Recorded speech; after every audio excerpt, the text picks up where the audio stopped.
there, students. So we are going to start our spiral for the week. This is our activity for the week, and it's going to be another spiral that will look a little bit like this as we go along.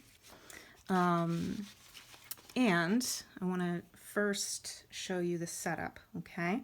So I have a piece of paper here. This is from my sketch pad. It is completely up to you if you use a piece of sketch paper or a piece of drawing paper. Each will react slightly differently to the watercolor, so experiment with what you have. I have pieces of tape here just so that's just for filming purposes, so ignore that. I've got my watercolors here, and I've got a little, the top can be used for mixing. If you don't have a lid, use a plate or something like that.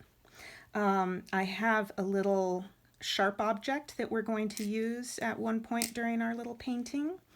I've got plenty of paper towels. Paper towels are key in watercolor. And, whoops, I knew I'd mess around with that. Let's see here.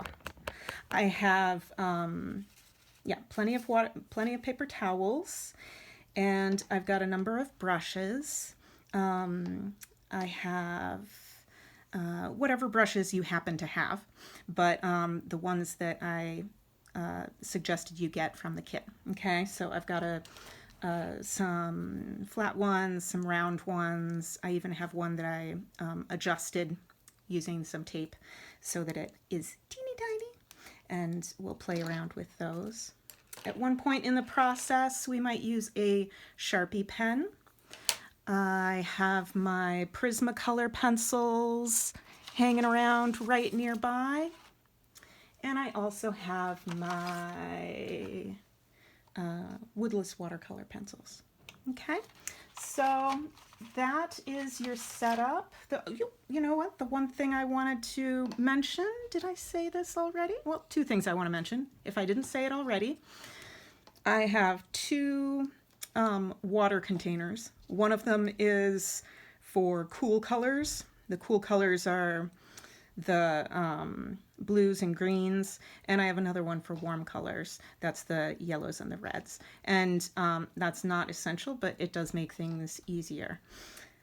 And make sure that if you are right-handed, your paint setup is on the right-hand side of your painting. If you're left-handed, switch it around. I'm right-handed, so all of my paint is on the right side. But if you're left-handed, put all of your paint over here and your paper towels and all that over there, okay? So that's your paint setup.